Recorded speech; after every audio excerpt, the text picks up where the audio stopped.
Now, one of my all-time favorite smaller projects is literally just a D-ring designed to fit in the hitch receiver of a truck. And the reason why I built this thing, I made mine, I don't know, probably about 4 or 5 years ago at this point. Time flies. And the reason why I built this is most of you guys know there's not really a good place to tie stuff off to on the back of a pickup if you have to like pull something out of the mud or whatever. You really don't have that many options. You can try and loop chains around a hitch ball or something, which is dangerous if they come loose. You can try to tie things where the breakaway chains go for a trailer. That kind of works, but they're not really made for that, you know. So what I do is literally just take a piece of square tubing and stick a D-ring on the front of it and weld the whole thing together. It's super simple. It costs like under $20. I think I bought this D-ring for like 13 bucks and it's a really heavy duty one. Now the one I made in that video I can no longer use because my new truck has a 3-inch hitch receiver on the back of it, whereas that one is designed for the 2-inch hitch receiver, which was on my F-150. And this tube, mechanic Steve and I actually found this in a scrapyard when we were getting something for one of his projects, and he got it for me. It was really nice of him. So we got to clean this up and fabric cobble this together.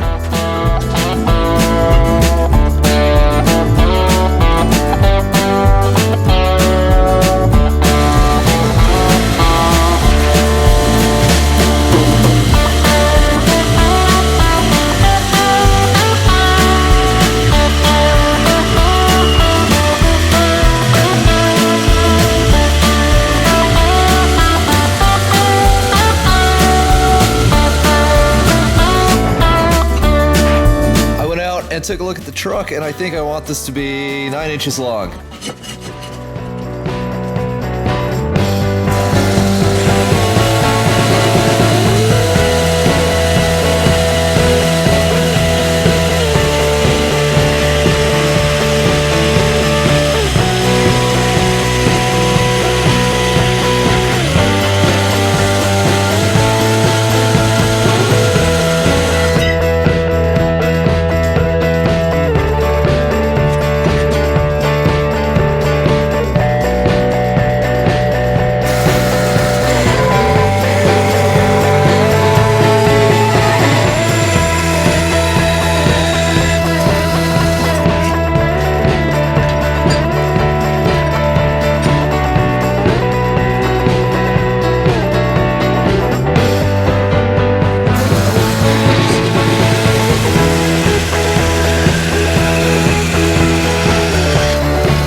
right, this is the magic moment. I'm trying to do it one-handed because I'm filming.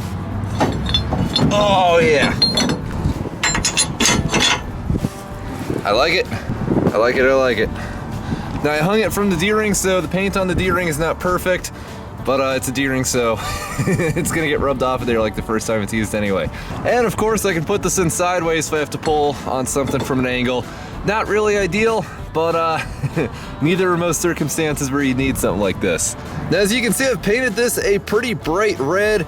And that's not a coincidence. The reason why is because if I'm using this thing out in the field and it gets set down in the grass or in some weeds or whatever, this way it's easy to see, whereas if it was like a neutral earth tones color or flat black or something, especially at night, it would be a lot harder to find. And of course I still got the one that I made 4 or 5 years ago. Looks like a toy besides this thing. However, it's worked really well. This was before I understood the importance of things like rounding off corners, however, I must point that out. Alright, so I'm really happy with how this project turned out. I look forward to using that thing if I ever need it, which hopefully I won't. But now I know that if something gets stuck in the mud or whatever, I can pull it out pretty safely and pretty reliably from the rear end of the truck. So you can see this is a fairly simple welding project. I don't recommend it as a beginner's project, however, because when you have a chain under tension, especially if people are shock loading things, and a weld fails on this, although they're not particularly difficult welds, that's a really bad situation. But for anyone who's had a little bit of instruction or whatever, it's a pretty easy project, or who knows what they're doing. And yeah, no regrets. It either works or it doesn't. It fits in, pin goes both ways, what's not to love? Anyway, I'm probably not the first person to invent this, but yeah, I'm glad I have one of these. Hope you've enjoyed the video. Thanks for watching. Don't forget to rate, comment, and subscribe for more. Have a nice night, everybody. Cheers.